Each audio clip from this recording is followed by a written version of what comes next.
What's up, fantasy managers? Welcome back to another episode of the First Pitch Podcast brought to you by PitcherList.com. My name is Jake Crumpler, and I'll be your host for this edition of the pod. You can follow me on socials at Jake Crumpler and can find all of my work at CrumplerBaseball.com. Let's dive into everything baseball related from Monday, September 22nd. We'll start it off, as always, with the transactions, injuries, news, and notes from around the league. Kicking things off with the transactions as we came away with no significant IL placements on Monday. We'll start it off with catcher Christian Vasquez, who was activated from the 10-day IL after missing a month after undergoing shoulder surgery to remove an infection in his shoulder. Vasquez will return to being the Twins' everyday catcher, forcing Johnny Pereda and Mickey Gasper back to the bench. Gasper is likely to contribute around the infield, while Pereda is the backup to Vasquez behind the plate. Outfielder Deshaun Kersey Jr. was optioned to the minors in a corresponding move. Next, we have starting pitcher Edward Cabrera, who was activated from the 15-day IL after missing some time with an elbow strain. Cabrera is expected to start today in Philadelphia. It's sort of surprising that he was able to return and that the Marlins are pushing Cabrera to pitch here in the final week of the season, but it's always good for a pitcher to go into the offseason healthy. So looking forward to Cabrera building off of this year's breakout campaign with a healthy offseason. In a corresponding move, starting pitcher Adam Mazur was optioned to the minors.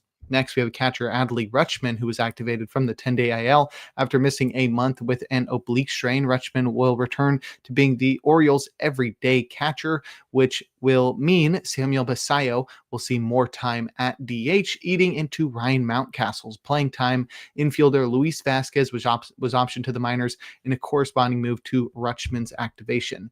And lastly, starting pitcher Charlie Morton signed a major league contract with the Braves after being DFA'd by the Tigers a couple days ago. At 41 years old, Morton may use this return to his old club as a final send-off for his career. Don't expect him to return for another campaign next season. It sort of makes sense to tie up loose ends, wrap everything up with the Braves for Charlie Morton here. In terms of news, we'll keep it going with the Braves, as second baseman Ozzie Albies is expected to be placed on the 10-day IL after suffering a fractured hamate bone in his left hand on Monday. In Monday's game, it looks like he held up on a swing and fractured that bone. Obviously, Albies will be done for the season regardless of the severity of the strain because there's less than 10 days left in the season. But with Albies out, Nick Allen or Vidal Brujan likely get into the lineup more in the final week of the season. Allen has only played shortstop, or mostly played shortstop this year, while Brujan has seen most of his time at third base. So maybe Nacho Alvarez shifts over to the keystone position, opening up third base for Brujan, but one of Allen or Brujan is likely to fill in for Albies in the final week of the season. And lastly, starting pitcher Hunter Barco is expected to be selected from the minors by the Pirates. He's the Pirates' number 4 prospect and the number 82 prospect in baseball, according to MLB Pipeline. Barco, between AA and AAA, has looked pretty solid. 2.81 ERA, 1.20 whip, and a 28% strikeout rate. But he's not expected to be a starter here in his cup of coffee, as he's expected to pitch out of the bullpen. That's Hunter Barco being selected from the minors to make his major league debut this week for the Pirates.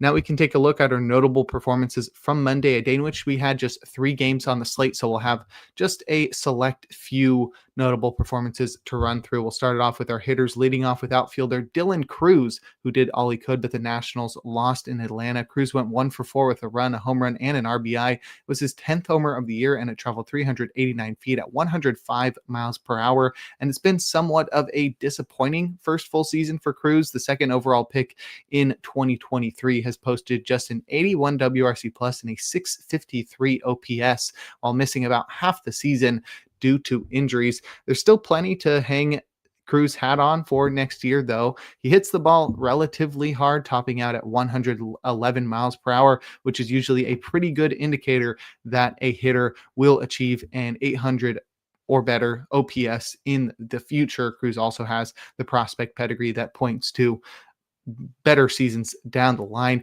However, he may be in the same vein as somebody like Vladimir Guerrero Jr. or Brian Hayes or Yandy Diaz, a young hitter who fails to tap into their power early on because of their inability to lift the ball. Cruz has a ground ball rate north of 50% and has hit the ball on the ground even more since returning from the IL in August. StatCast suggests Cruz has been unlucky with his batted balls, but it's really obvious that he needs to work on adjusting his launch angle. And so while that's something that's very clear, that's probably going to hold back his power heading into next season, it's also something that may give you a discount on him in fantasy drafts if people see that and say, hey, he's not going to hit for power. Maybe it's something that's so obvious that Cruz needs to work on that he goes into the offseason looking to address his launch angle and comes into 2026 hitting for power. And even still without the change, he still flashes 30-30 upside. I mean, right now with the 10 homers and 17 steals in 80 games, that's a full season pace of 20 homers and 34 steals, which is very solid. And he's just batting 215. I think with better luck next year, we'll see a much different Dylan Cruz, especially if he can remain healthy all year long. And honestly, he may be an ideal target next year because of the depressed hype following this underwhelming debut. That's Dylan Cruz. But if you'd like a breakdown of other notable hitting performances from Monday, check out the Daily Batters Box article over on pitcherlist.com. Now we'll head to the mound and check out some notable starting pitching performances, or just one, starting with Freddie Peralta, who did all he could, but the Brewers lost in San Diego. Peralta tossed 5 innings, allowing 4 hits and 2 earned runs, walking 1 while striking out 6. Inducing 13 whiffs with 36% CSW across 76 pitches. And Peralta finished the season on a high note, earning the Golden Goal as he led baseball with his 13 whiffs to earn the Gallows Pole, and then earned the King Cole by leading baseball with his 36% CSW. In what was probably Peralta's last start of the season, with the division and the best record in baseball all but wrapped up by the Brewers, he closed out one of the best, if not the best season of his career with a career best 2.68 ERA across a career high 174 and 2/3 frames, while eclipsing 200 strikeouts for the third straight season. Peralta is sure to at least get some down ballot Cy Young votes. And on Monday, his fastball was cooking in the zone as he lived on the outer edge to lefties, stealing 9 called strikes for 32% CSW, while curveballs snuck in the back door and changeups fell under the zone.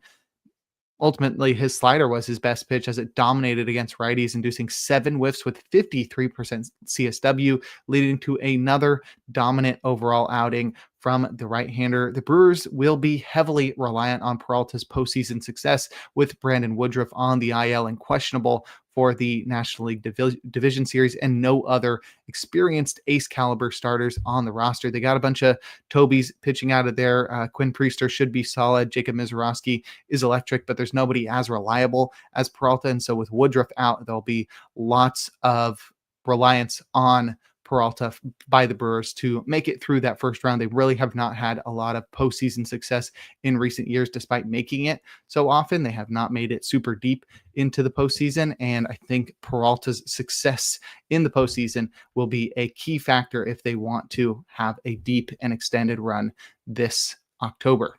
But if you like a breakdown of every single start from Monday, give the Plus Pitch podcast a listen and check out Nick's daily SP roundup over on pitcherlist.com. Now we'll head to the bullpen and check out the relievers that got saves and the closers that pitched outside of save situations or blew their saves. Starting with the former, Jose Suarez pitched a scoreless 3-inning save for the first save of his season. He was so good out of the rotation last time out, so a bit curious to see him pitching out of the bullpen here, but it looks like the Braves have sort of found a diamond in the rough with the way that he's pitched in his past 2 outings. And lastly, Jojo Romero pitched a perfect 9th for his 8th save. In terms of closers to pitch outside of save situations or below their saves, Robert Suarez pitched a perfect 9th in a tie game that the Padres would go on to win in 11 innings. Abner Uribe pitched a scoreless 9th in that one as well.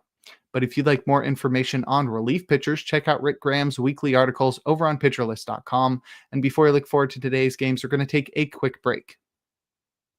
Now we'll look forward to Tuesday, September 23rd, a day in which we'll have a full slate of 15 games, with the first pitch of the day starting at 6:35 p.m. Eastern Time.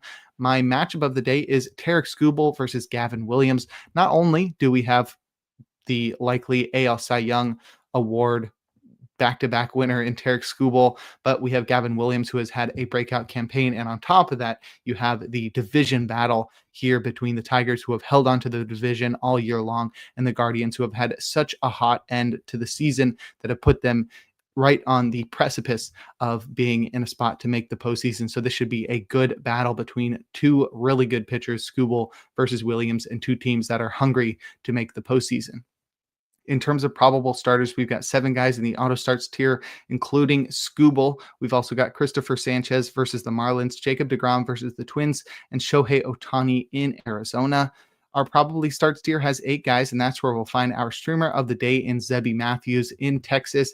He's got really great stuff. He has not been executing super well this season, but the Rangers lineup is depleted at this stage of the season, and that ballpark is very nice for pitchers to pitch in. So if you're looking for a good stream on Tuesday, Zebby Matthews is one of your best bets. I'd also keep an eye out for Christian Javier in Sacramento. Javier has been sort of similar to Matthews, where he's got really good stuff. He just has not been executing as you'd like. He debuted sort of late into the season after recovering from injury, and he hasn't looked exceptional, but we know what Javier can do when he's at his best. That A's lineup is pretty hit or miss, and that ballpark is not one you want to pitch in, but Javier, I think, is your best secondary bet at a good stream on Tuesday.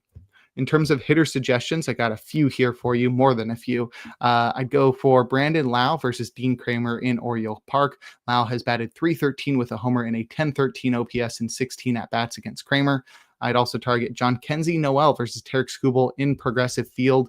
Not only has Noel batted .250 with a homer and a .958 OPS in 8 at-bats against Skubal, but last time he faced him, he took him yard, and it was pretty epic. So I think Noel is an under-the-radar target versus Tarek Skubal. I'd also look at Reds and Pirates hitters in Great American Ballpark, one of the best hitters ballparks in baseball. We'll see Johan Oviedo square off against Brady Singer in that one. I'd also target Phillies hitters versus Edward Cabrera in his return from the IL. He did not look great before he hit the IL, and it's always tough for pitchers after a long major league layoff. So we could see some fireworks from the Phillies batters against Cabrera returning from the IL. Next, I target heavily Alejandro Kirk versus Lucas Giolito in Rogers Center. Kirk has destroyed Giolito to the tune of a .353 average, 4 homers, and a .1412 OPS in 17 at-bats. So Kirk is not somebody who displays a lot of power. The fact that he has 4 home runs against Giolito in just 17 at-bats suggests that he's probably going to have another good game here on Tuesday. I'd also target Masataka Yoshida versus Kevin Gausman on the other side of that one in Rogers Center. Yoshida has batted .500 with a homer and a .1417 OPS in 12 at-bats against Gausman. And lastly, I target Mookie Betts versus Brandon Pfaadt in Chase Field. Betts has batted .500 with 2 homers and a .1439 OPS in 18 at-bats against Pfaadt. And now we'll close things out with our relievers to watch. Robert Suarez has pitched 3 days in a row, so expect Mason Miller to get a save opportunity for the Padres on Tuesday. But that'll do it for today's episode of the First Pitch Podcast. Make sure to head on over to pitcherlist.com to check out all of the great articles and features we have on the site. Sign up for PL Plus or PL Pro to gain access to the Discord and to support the Pitcher List staff. You can follow me on socials at Jake Crumpler. Tune in live on YouTube tomorrow and every day for a new installment of the podcast. And make sure to enjoy the day as we are blessed with another day of baseball.